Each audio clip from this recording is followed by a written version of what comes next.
आता आंबे खायला कोकणात जायची गरज नाही। कराड शहरात 45 वर्षांची परंपरा असलेले सुप्रसिद्ध आंबेवाले जाधव बंधू दुशेरेकर यांचे गोड व सुगंधी आंबे मिळणार विट्यात। जगप्रसिद्ध आंबा देवगड हापूस आला आता आपल्या विटा शहरात। एका महिन्यात आंबा खराब झाल्यास आंबा मिळणार बदलून।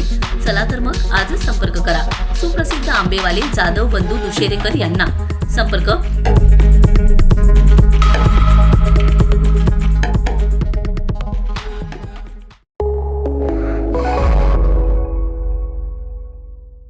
नमस्कार, मी मयुरी आणि आपण पाहत आहात 7 स्टार न्यूज।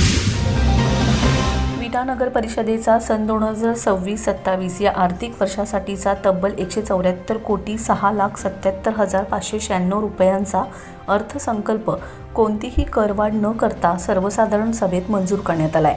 हा अर्थसंकल्प नागरिकांवर अतिरिक्त आर्थिक भार न टाकता शहराच्या सर्वांगीण विकासावर केंद्रित असल्याने विशेष महत्त्वाचा ठरत आहे।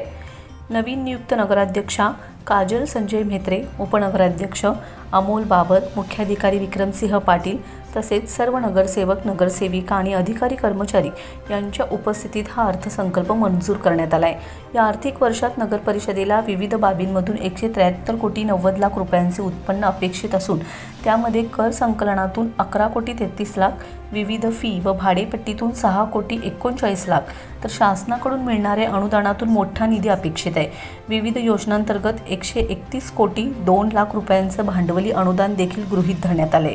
अर्थसंकल्पात नवीन रस्ते व रस्ता दुरुस्ती, गटर व शौचालय बांधकाम, सुधारित पाणीपुरवठा योजना, शहरी घरकुल योजना, नागरी वस्ती सुधारणा, स्वच्छ महाराष्ट्र व स्वच्छ भारत अभियान, घनकचरा व्यवस्थापन, CCTV यंत्रणा तसेच महिला, बालक, दिव्यांग व दुर्बल घटकांसाठीच्या कल्याणकारी योजनांना मोठे प्राधान्य देण्यात आले।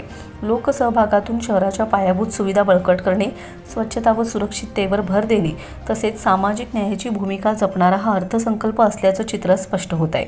कोणतीही करवाढ न करता विकास कामांसाठी मोठी तरतूद करण्यात आल्याने विटा शहराच्या प्रगतीसाठी हा अर्थसंकल्प मैलाचा दगड ठरणार असल्याची प्रतिक्रिया नागरिकांतून व्यक्त होत आहे। रमेश जाधव, 7 स्टार न्यूज, विटा।